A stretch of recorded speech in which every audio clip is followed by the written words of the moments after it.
Hello, welcome in Exodus chapter 1.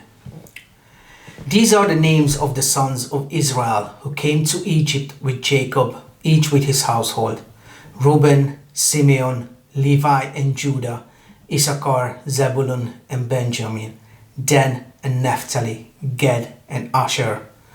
All the descendants of Jacob were 70 persons. Joseph was already in Egypt. Then Joseph died, and all his brothers and all that generation. But the people of Israel were fruitful and increased greatly. They multiplied and grew exceedingly strong, so the land was filled with them. So when we were talking about Genesis, we learned about the story of Joseph, how he was sold into slavery by his brothers, and he ended up in Egypt where he was a servant, but he ended up in a jail because of the Pharaoh. Potiphar's wife. And then the Pharaoh had dreams which Joseph was able to interpret. Then he was elevated into a second position after the Pharaoh. And now we know that these people went down. Joseph later brought the family down, his father.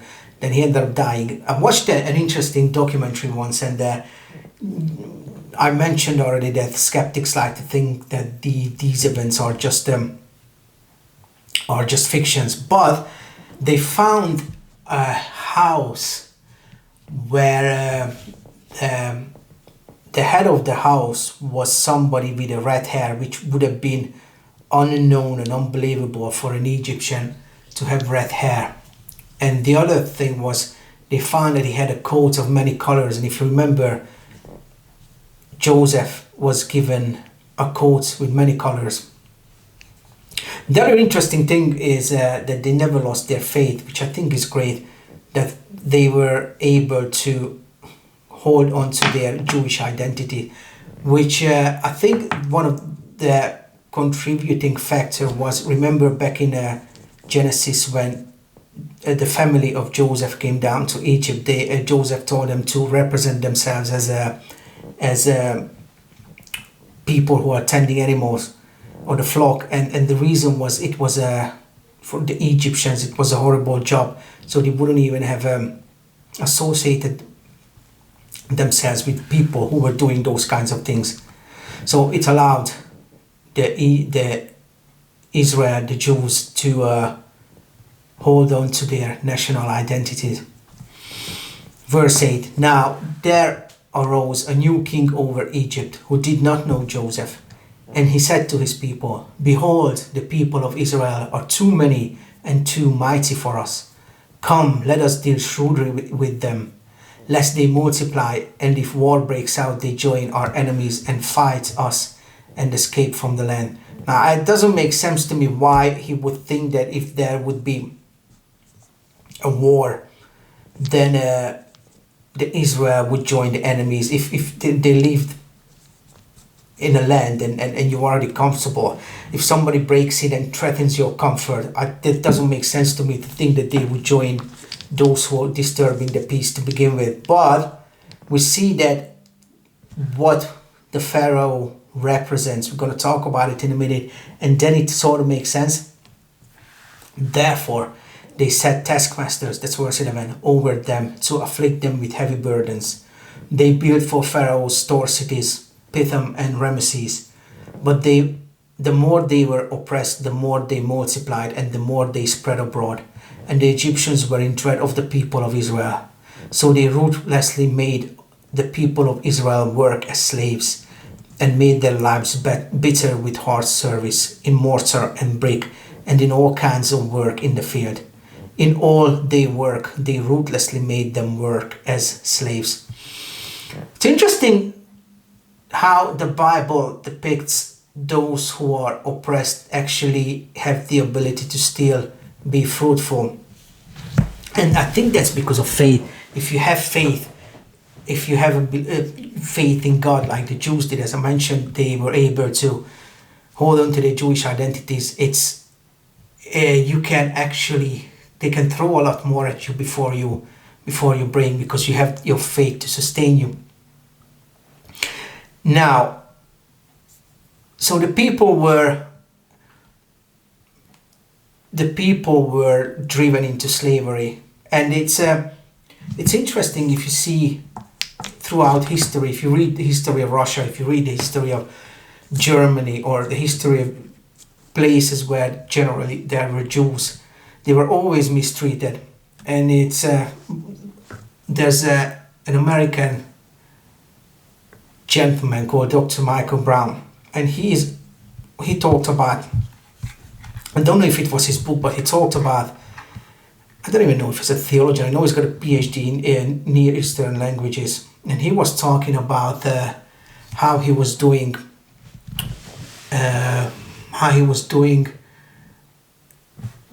talking about the Holocaust. He was giving a lecture at a university, or might have been more universities, but these were secular universities. When he finished talking about the Holocaust, he said that the only conclusion I can come to is that it's the work of Satan. He said people wouldn't challenge him because you could see that this was just a horrible way to treat all those people. Now back to the events in Exodus. They reckon that it would have happened during the 13th century BC. So they reckon that it could have been around the time of Seti I, 1308, who ruled between 1308 and 1290 BC, or Ramesses II, 1290 till 1224 BC. Now, the capital had been moved from Thebes to Ramesses at the time. And there is an interesting verse in 1 Samuel 2:27, and it says, "Thus the Lord said, I have revealed myself to the house of your father when they were in Egypt, subject to the house of Pharaoh." So what's interesting is they didn't name the Pharaoh, and people are wondering, there are all kinds of conjectures as to why.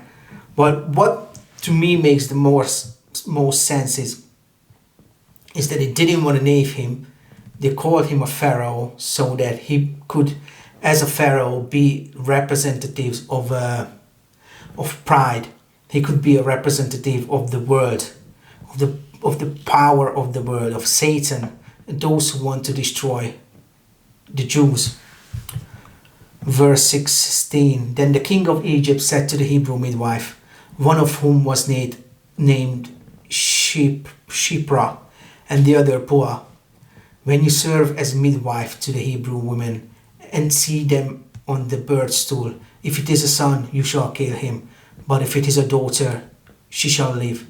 But the midwives feared God and did not do as the king of Egypt commanded them, but let the male children live. So the king of Egypt called the midwives and said to them, "Why have you done this, and let the male children live?" The midwives said to Pharaoh, "Because the Hebrew women are not like the Egyptian women, for they are vigorous and give birth before the midwife comes to them." So God dealt well with the midwives, and the people multiplied and grew very strong. And because the midwives feared God, he gave them families. Then Pharaoh commanded all his people, "Every son that is born to the Hebrews you shall cast into the Nile, but you shall not let every daughter live." What strikes me as interesting is why kill the boys instead of the girls? Logically speaking, if you started building these new cities, you need the slaves. Therefore, you wanna keep everyone. Or I don't understand why he wanted to kill the males, because they were the ones to do the heavy lifting. Unless he was, as a representative of Satan, wanted to destroy Egypt. Wanted to destroy the Jews, period. And it makes a lot of sense that it was the reason that he had the idea was of satanic origin. Now the question was raised whether the midwife acted, whether they could be considered righteous given that they were lying to the Pharaoh. And it's an interesting idea, considering the nature of morality. That is it moral to lie in certain situations? And I think it is, especially if you think about, I read that in World War II there were many who were hiding Jews And when the Nazis, when the SS were knocking on the door, if they ask whether you hide Jews, if you would admit it, or if you said yes, you would be killed, and the Jews would be killed. So I think there are situations where if you can stop an evil thing to happen, truly evil, like the dying of someone, when you can prevent someone from dying by the hands of someone else, I think there are cases where you could say a lie. Although I read that regardless whether it's righteous or not, it does affect your soul in a sense, because you did say a lie, especially if you're not in the habit of lying. We are going to continue with chapter 2 next time. Amen.